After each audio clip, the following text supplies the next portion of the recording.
Today's lesson is on spine stability with my friends Ariella and Raquel.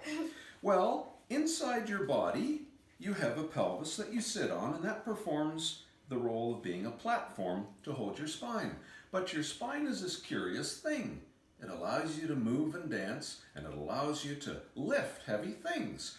You said earlier you were a monkey. Can you do a monkey dance for me? Ooh, ooh, ooh, ooh. Good. Well, that's not bad for a monkey. Well, let's see how all of this works. We're going to perform our first experiment together. So let's take our first bone or body part. May I have our first body part, a vertebra, please? Body part. Ew. Place it on the middle of the pelvis. Now, the next body part is a disc. By the way, that looks like a Oreo cookie. Oh.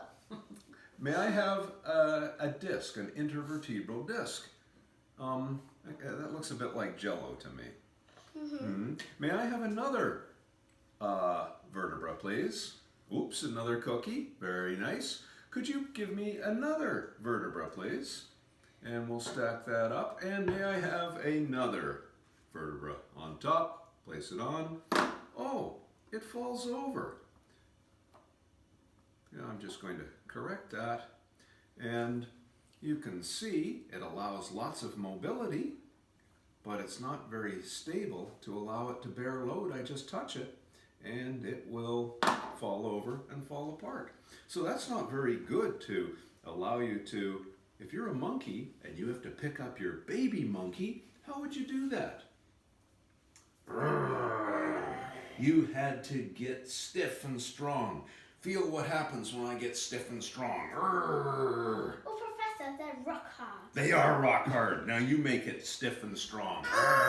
And now you can become stable and your spine won't bend, and it allows you to do all sorts of things. So let's now make the spine stable.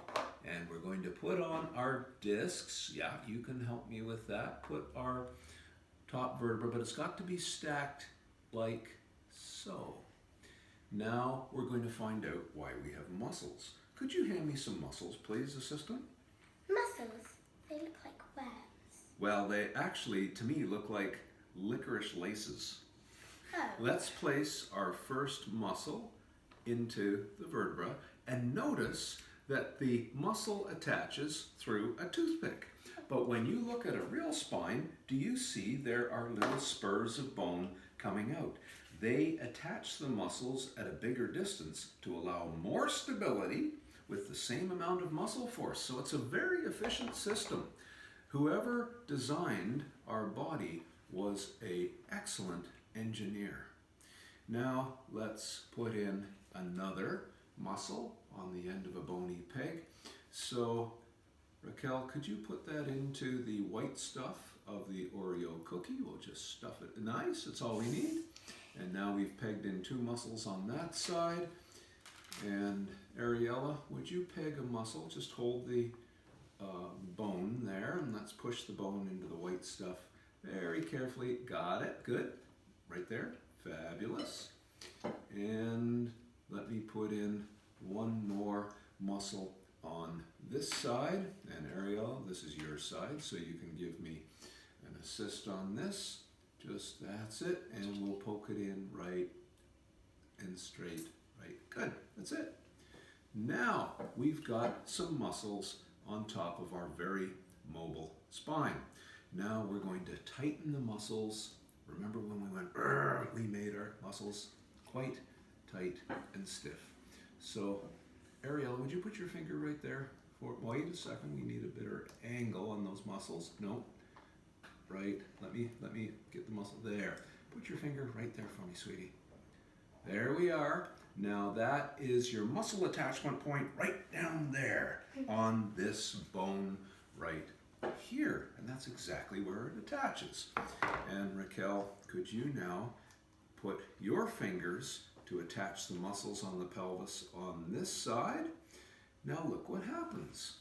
We can then take more vertebra and we can keep stacking and make a very stable spine all the way up with all of the different muscles.